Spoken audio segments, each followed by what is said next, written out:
कहाँ है विकास दिव्य कीर्ति सर? कहाँ है अवध ओझा सर? शुभ रंजन मैम कहाँ है? अखिल मूर्ति सर कहाँ है? आलक आनंद सर कहाँ गायब हो गए सब लोग जो बच्चों का भविष्य बनाने के नाम पर जो अपना भविष्य बना रहे हैं? उनमें से कोई भी आज राजेंद्र नगर की घटना पर विद्यार्थियों के लिए अपनी आवाज़ बुलंद नहीं कर रहे हैं। वाई ऐसा क्यों हो रहा है?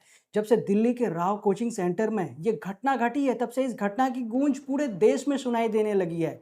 जगह जगह पर स्टूडेंट प्रोटेस्ट करने लगे हैं, वो इंसाफ की गुहार लगाने लगे हैं। इस घटना को लेकर एक पड़ोस की महिला ने ये कहा कि अगर सरकार चाहती तो उन बच्चों को बचा सकती थी। इस मुद्दे पर भी भारतीय जनता पार्टी आम आदमी पार्टी पर ब्लेम करने में लगी हुई है, तो वहीं पर आम आदमी पार्टी भी भारतीय जनता पार्टी पर ब्लेम करने में लगी हुई है। यानी कि ये दोनों एक दूसरे को बदनाम करने में लगे हुए हैं, लेकिन इसकी जिम्मेदारी कोई भी लेने को तैयार नहीं। इसी बीच एक बहुत ही बड़ी खबर सामने निकल कर आई है। बताया जाता है कि एक एसयूवी उस कोचिंग सेंटर के सामने से गुजरी थी। अगर वो एसयूवी नहीं गुजरती और कोचिंग सेंटर के उस दीवार को नहीं तोड़ती तो वो पानी बेसमेंट के अंदर नहीं जाता। तो इसी कारण एसयूवी के जो ड्राइवर हैं उस ड्राइवर को गिरफ्तार कर लिया गया है। लेकिन फिलहाल ये भी सवाल उठ रहे हैं कि क्या एसयूवी की वजह से ही बेसमेंट के अंदर पानी घुसा था?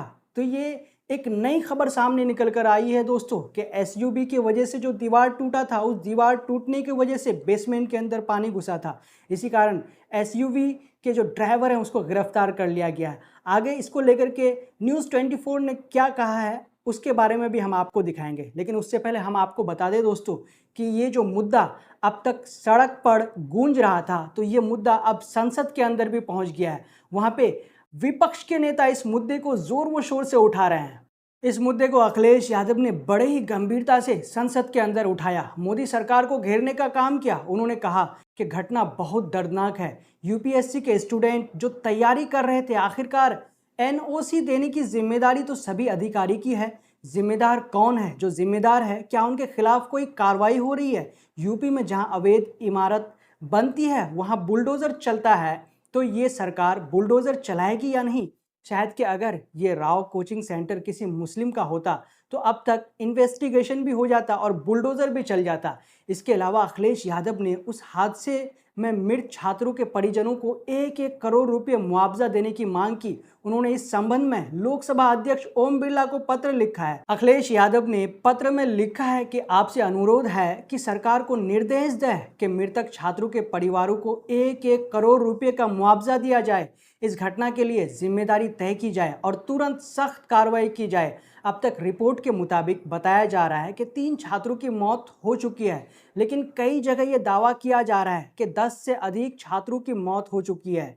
इस बात को आप खुद देख सकते हैं कि नव भारत टाइम्स ने अपने अखबार में क्वेश्चन मार्क लगाकर छापा है, जिसमें स्टूडेंट ने दावा किया है कि 10 छात्रों से ज़्यादा इस हादसे में मौत हो चुकी है। और कई जगह आप खुद बयान सुनेंगे कि कई जगह ये भी दावा किया जा रहा है कि अब तक इस हादसे में, इस घटने में 30 से अधिक स्टूडेंट की मौत हो चुकी है। तो दोस्तों, सोशल मीडिया पर लगातार ये सवाल उठाए जा रहे हैं कि वो टीचर्स जो आईएएस की तैयारी करवाते हैं, जो उनके कोचिंग सेंटर में लाखों बच्चे पढ़ते हैं और उन लाखों बच्चों से जो अपना करोड़ों रुपए कमाते हैं, तो आखिरकार वो कहाँ गायब हो गए, कहाँ चले गए? आखिरकार वो अपना एक ट्वीट तक भी इस हादसे को लेकर के क्यों नहीं कर रहे हैं? तो उनको लेकर के देश की जनता और यहाँ तक के विद्यार्थी सवाल पूछ रहे हैं कि आखिरकार वो सभी टीचर्स कहाँ गायब हो गए। तो देखिए दोस्तों, जो नई खबर सामने निकल कर आई है उसको लेकर के न्यूज़ 24 लिखते हैं कि यूपीएससी कोचिंग जिस एसयूवी के निकलने से टूटा था राउज आईएएस का गेट, उसका चालक गिरफ्तार। यानी कह रहे हैं कि जो एसयूवी की वजह से गेट टूटा था तो उसका चालक को गिरफ्तार कर लिया गया। आगे लिखते हैं कि कार की स्पीड की वजह से ही प्रेशर आया और पानी बिल्डिंग में घुस गया। इस मामले में क्या ड्राइवर की गलती है? कमेंट में दीजिए अपनी राय।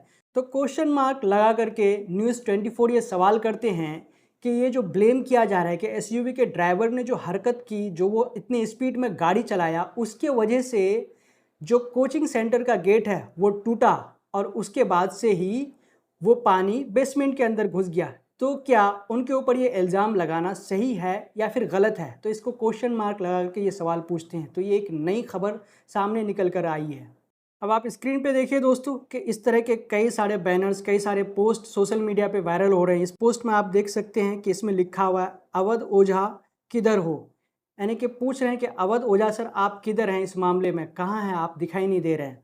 वहीं पे आप दूसरा पोस्ट देखिए जहाँ पे जो दूसरे हैं विकास दिव्य कीर्ति सर, उनका फ़ोटो है और वहाँ पे लिखा हुआ है कि मिसिंग, कि ये सर जो है ना मिसिंग कर रहे हैं। अगर आपको कहीं ये सर दिखे तो प्लीज़ हमें कांटेक्ट करें और इसकी जानकारी दें, और इनका पूरा जो बायोडाटा है वो भी इसमें लिखा हुआ है। तो ये पोस्ट, इस तरह के तस्वीर जो है सोशल मीडिया पे वायरल हो रहे हैं। इस तस्वीर को भी आप देखें कि ये तस्वीर भी सोशल मीडिया पे वायरल हो रहा है। जिस तरह से आप देख सकते हैं कि आमिर खान के साथ और केशव प्रसाद मौर्य के साथ दोनों जो बड़े टीचर हैं आईएएस की जो तैयारी करवाते हैं, उनके फ़ोटो हैं और उस पे लिखा है क्या इस पोस्ट में कि निर्धर गिरे पहाड़ से कोई न पूछे हाल, धनी को काटा लागे पूछे लोग हजार। नीचे फिर क्या है लिखा हुआ है, मौत हुई है कोई मजाक नहीं। तो ये भी सोशल मीडिया पे वायरल हो रहा है। तो आइए अब आपको हम दिखाते हैं कि लोगों ने इस हादसे को लेकर के और इन टीचर्स के खामोश रहने की वजह से लोगों ने सोशल मीडिया पर और क्या क्या लिखा।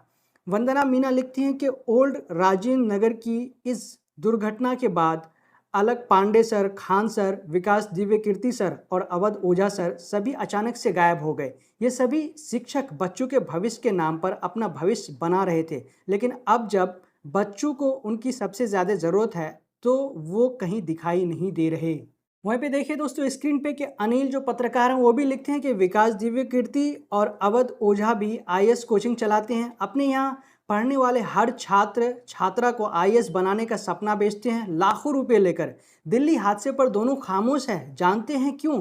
क्योंकि विकास दिव्य कीर्ति खुद बेसमेंट में कोचिंग चलाते हैं, इसलिए हिम्मत नहीं हुई ज्ञान डैश की। नोट में वो लिखते हैं कि जो मैंने वो शब्द लिखा है तो संसदीय भाषा है, वो पूर्व सांसद स्मृति जी भी ये भाषा प्रयोग करती हैं। तो दोस्तों क्या है कि जो विकास दिव्य कीर्ति सर हैं वो खुद बेसमेंट में अपना कोचिंग चलाते हैं, और इनको लेकर के फिर खबर क्या आ रही है कि इनके कोचिंग को भी जो बेसमेंट में चला रहे थे कि उनके कोचिंग को भी बंद कर दिया गया, उस पर भी ताला लगा दिया गया है। तो इसी को लेकर के उमा शंकर सिंह लिखते हैं कि अब कहें तो कहें क्या, करे तो करे क्या, दिव्य ज्ञान देने वाले से तो ऐसी उम्मीद नहीं थी। दिल्ली विकास दिव्य कीर्ति भी बेसमेंट में 300 स्टूडेंट का कोचिंग चला रहे थे, एमसीडी ने आज ये कोचिंग सेंटर सील कर दिया है। तो दोस्तों क्या है कि जो दिव्य कीर्ति सर हैं उनका भी कोचिंग बेसमेंट में चल रहा था, तो एमसीडी वालों ने उनका कोचिंग अभी फ़िलहाल के लिए क्या कर दिया है, सील कर दिया है, बंद कर दिया है। तो दोस्तों आपको इस खबर के बारे में क्या कहना है हमें कमेंट करके ज़रूर बताएं। जब तक के लिए हम आपसे लेते हैं इजाज़त। अगर आपने अब तक हमारे चैनल द ट्विस्ट को सब्सक्राइब नहीं किया है तो प्लीज़ सब्सक्राइब कर दें और साथ में बेल आइकन को दबा दें। जय हिंद, जय भारत।